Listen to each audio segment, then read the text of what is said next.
Hi guys, it's me. I decided to do this review in English because, well, I like doing English reviews on American or foreign films, of course. Now, before I go any details of this plot, or even does it make any sense, I am not very big fan of these Fast and Furious films, franchises, movies. I think they're okay, they have silly plots, they have silly characters, silly action scenes, they're just okay. The first one, I don't remember anything about it. The second one, I didn't like it at all. The third one, what the fuck was that? The fourth one to the seventh one is pure gold. I'm not gonna say these are the best movies of the lifetime or whatever. These are silly action movies that are supposed to take in silly and not seriously at all. And of course, I haven't seen all the Fast and Furious films in theaters. I have seen only the fourth one and this one. And I already gave up after seeing the fifth one. I was like, no, this is silly. No, how can you do that in this film? No. So I was like, I have to see the sixth one. I really have to see the sixth one. What's going to happen in that? What really happened in that film? What? Basically everything that is so silly that you can do with a tank. That really amazed me. I was like, I really want to see the seventh one. I really want to see it, and I saw it, people. And if you really want to see me, busting this movie, no, I'm not busting this movie. I'm making this film a proper salute. I mean, if you really remember those moments when you have those little cars with your hands and you try to go things when you ride on the carpet or whatever, how these car carpets if you had it as a child. Remember those moments when you had a time if you were throwing all the cars, of course, figuring out they were flying literally.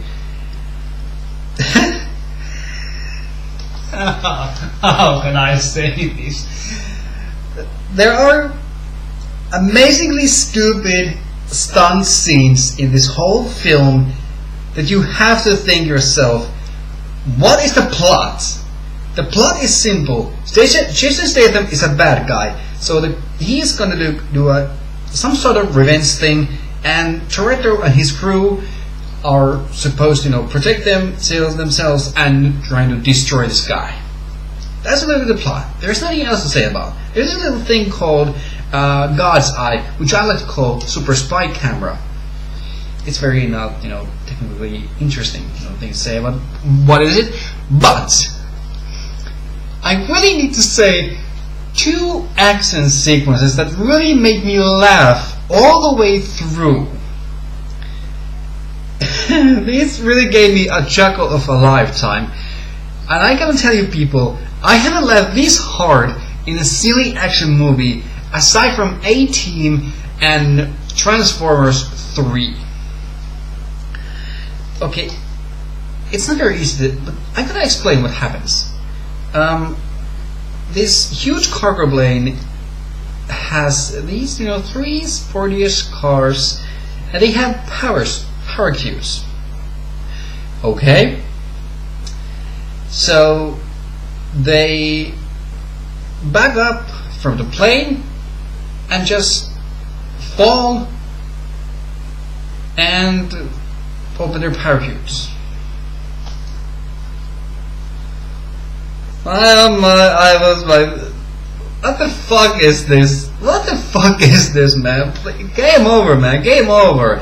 I was like, yeah, that's stupid. That's really stupid. But I laugh about this stupidness of it. It's silly. You do not have to take these movies seriously. Aside from, if I have to talk about the ending, I'm talking about the ending because, well, before the videos end. And the other sequence that I really enjoyed a lot, I was like, Tom Cruise's stunt in Mission Impossible 4 will be beaten by this one. Imagine you have 1, 2, 3 towers. You have amazingly fast car. Remember, 1, 2, 3 towers, amazingly fast car. Imagine what happens. I laughed. Some of my friends laughed. I had friends, you know, which I haven't seen in years. They laughed this movie too. Well, it's silly action movie. It's silly. The stunts are very silly, but for the plot, it's not make any sense. It's just like, you know, you want to go to see these movies for the action, and the action is just hilarious. But for the casting, of course, there are memorable moments. Sometimes not. Vin Diesel is awesome as Dominic Toretto. He's amazing. Ludacris is cool as again. Tyrese Gibson is fucking hilarious. I didn't know this guy is so hilarious. As I forgot, you know, he was almost hilarious in the first to the fourth film, but he's just bossed on hilarious. Michelle Rodriguez, she's fine, okay. And of course, all the others. Of course, Dwayne "The Rock" Johnson. What the fuck happened? He almost literally was not in the film until the start to the end. I was like, oh come on, we couldn't even move for that. Well, of course, he has a few funny lines, of course, in the hospital bed, of course, in the end, of course. And of course, this is a hacker lady. I didn't remember his name. What was it, like Gordon Ramsay or whatever. And but the main character that really, Paul Walker. Rest in peace, dude. I mean, sometimes I was very aware that was CGI, Paul Walker, but you couldn't tell any different. I was like, you know, trying to search. Where is this little deal? No, that is fucking Paul Walker in this film until the end, and you couldn't notice if he's there or not. It's so good to make this kind of film. Using CGI for the character whose actor passed away, you know, to make it film complete. Nice touch. And for the Jason Statham parts, for me he's a hero, not a bad guy. But you know, that final fight scene with Vin Diesel and Jason Statham, it was like, you know, Star Wars combined with action films.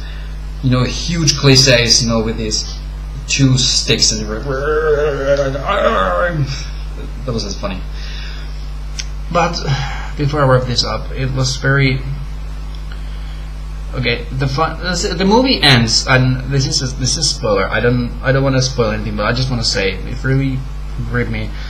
The people, of course, the mission is over, and they see Paul Walker and his wife, which is Dominic Toretto's sister, and they're on the beach and they're having fun with their kid, and they say these words. And if I remember correctly, when Vin Diesel says, "We never say goodbyes" or whatever, well, I almost cried for that moment. I was like, tears, man, tears. Where's my tears? And I was like, okay, oh, it's over. What else needs to happen? Until Diesel comes in the crossroads, you know, with, you know, these kind of lanes, and of course Walker's car, this white, cool-looking car, goes back next to it. They watch each other, and they showed a bunch of montage pictures of Walker from the previous films. I almost started to cry, but when the film was over, and of course a lot of people around me, of course, you know,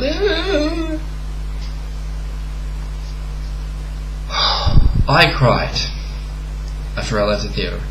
I cried, people. This was a very emotional thing.